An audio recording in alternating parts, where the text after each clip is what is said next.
Hello, everyone. Christina Werner here. Welcome to part two of my paper glaze mini series.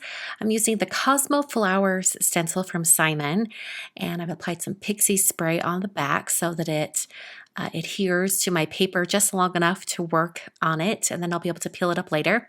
I'm using some white cardstock here. This is Anina Classic Crest Solar White 110 pound cardstock, and I'm going to do, I guess I will call it paper glaze stencil painting. I'm not entirely sure what else to call it, but I'm taking a stencil that has a definite image on it, and I'm using different colors to paint it as if it was a regular painting. So on this one, I started with a brown shade. It's kind of a brown bronzy shade. Added that to the centers of the flowers.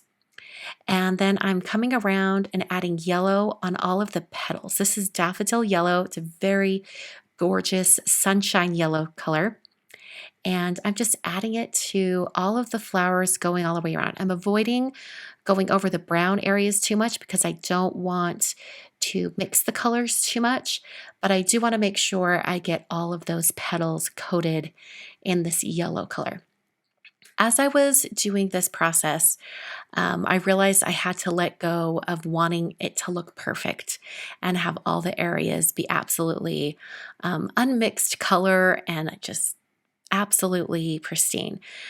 This particular technique is messy and it's going to look a little bit abstract when you're done. And once I realized that and kind of embraced it, I really loved having some additional colors on top. And that's when I decided to add the orange and have it coming out from the center of the flowers. So after I had those areas, I'm then going to fill in the background areas with this purple. So while I was working on this one, I realized that whatever colors you end on, those are going to be the colors that are on top. So this purple color, if I get it on top of the petals, that is the color that's going to show on top. If I get the petal color on top of the centers of the flowers, that is the color that will show. So I decided about, when I was finishing this up, that I would do a second sort of quote unquote painting with the paper glaze and mix up the order of things. So I'm going to peel up this stencil so we can see exactly what we're working with. And I really love how it turned out. With all those colors kind of mixing a little bit. I think it looks great. So I set this one aside to dry while I cleaned off my stencil. And once the stencil was completely dry, I applied it to another piece of white cardstock so that I could test out what I'd learned on my first one. So I pressed that down onto my paper, made sure it wasn't going to move around. And like I said before, whatever you put on last will be the color that is shown on top. So I don't want the background to overtake the flowers. So I applied that first. I put this purple background all in those gaps in between the flowers. And if it got a little bit onto the flowers, I was not concerned because I knew I could add the flower color on top and it would cover up the background that kind of seeped into those areas. So I first did the purple, then I switched to a green shade and I did just the petals on this one flower. I'm avoiding the center area, although it's not a big deal. I do go into the center because I'm going to be adding the centers of the flowers last. So it did mix a little bit into the background, but that's totally okay. I'm going to move on to a blue shade. I'm going to do a couple blue flowers since this one's kind of off the edge. I'm first going to get the petals on the one side and then take whatever I have left on my palette knife and come over to the left side. I'm going to switch to a red color and put that right in the center. Once again, I'm avoiding that center area. Now, if you are wondering what type of tool to use for this, what works best, I found a pointed palette knife to work the best since I was able to get a little bit more precision on where the paper glaze was applied. I then went back to green, added a green on the side here, going right around that center. And once I have the green on here, I'm going to scrape a little bit off. I'm going to go to my last color, which is yellow, that same yellow I used on the first one. I'm going to fill that in up in that top corner.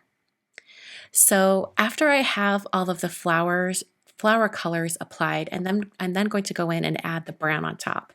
I noticed on that first example that the centers of the flower sort of got lost, and so I decided I better do that very last. And it also gave me a chance to kind of have a little bit of a darker color coming from the center of the flower, which I think looks really nice. So I'm going to peel up this stencil, and you can see the reveal right here. So just a little bit of a different look. The flowers are a little bit more in focus. Love how both of these turned out.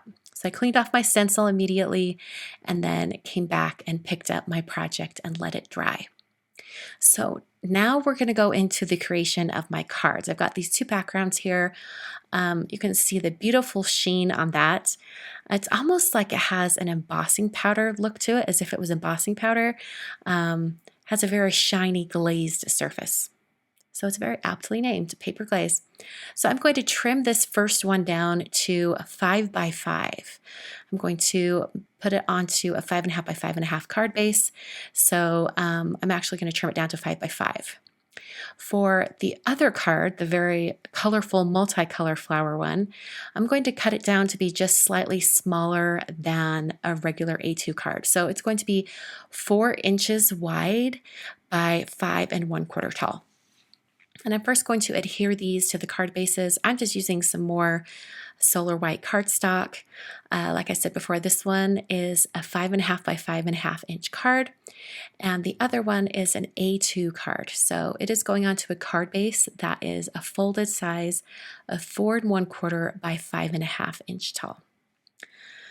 Okay, we're going to work on some greetings for our cards. This first one uses the Big On You stamp set from Concord and Ninth.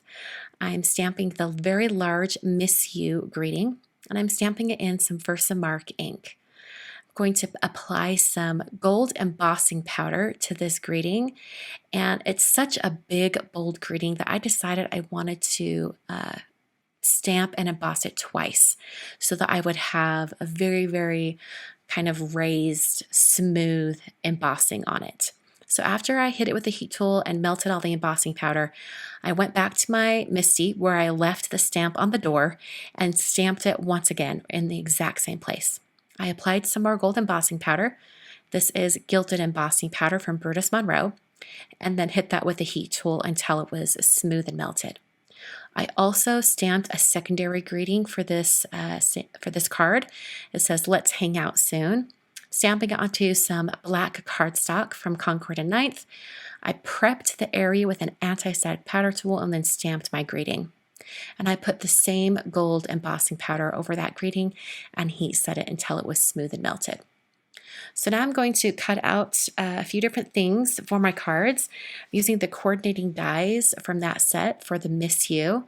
And then I'm taking the snail mail die set from Concord and Ninth, and I'm going to first cut out this postage stamp shape. I just ran those through my die cutting machine all at the same time. So I have the Miss You as well, and I'm going to cut this apart because I don't like that area right in the center. So I just cut that apart so I have two different words. And then I'm taking the hi and the heart from that snail mail stamps die set, and I'm going to create my own little element here. I'm going to have it cut out the word hi in that rectangle, and then I'm going to cut out the heart shape to the left of the word. And I'm going to get that position just right, and then run that through my die cutting machine. And then I have the perfect sort of graphic element with a greeting that's going to go over one of these backgrounds. I applied a bunch of foam adhesive. I'm using the thin foam strips from Darice. That gave me a lot of opportunity to put foam tape in small areas. And then I'm putting it directly over my card design. So it still has the background being the emphasis, but I have a fun greeting on top. To finish the other card, I put foam adhesive behind both large words and the secondary greeting. I adhered that one on the bottom, and then I put the Miss You right above. And that is going to finish the two cards using the painted stencil idea that I did earlier. And I'm going to take the nested heart set from Simon, and I'm going to cut out a large heart out of one of my kind of additive experiments from yesterday's video. This is the paper glitz version, and I'm adhering it to the front of a card at a diagonal, having it kind of hang off, and then trimming off the excess off the side. I'm going to use some pre-printed greetings from Simon. This is the Reverse Encouraging Words Sentiment Strip Set. And I just cut out a couple little greetings and then adhered them, kind of going diagonals, a little bit skiwampus. And it says, "You are doing great. I know you've got this." So here are my 3 cards for this paper glaze mini series. I hope you guys enjoyed kind of seeing some experimentation with the different additives you can add to your paper glaze, and then also kind of a fun technique I'm calling stencil painting. I hope you guys enjoyed all of these examples today. Remember, you can get everything I've used in both videos by looking at the supply section down below in the video description. I will have links to stores where you can pick everything up and get to creating. Once again, thanks for watching, and I will see you guys in another video very soon.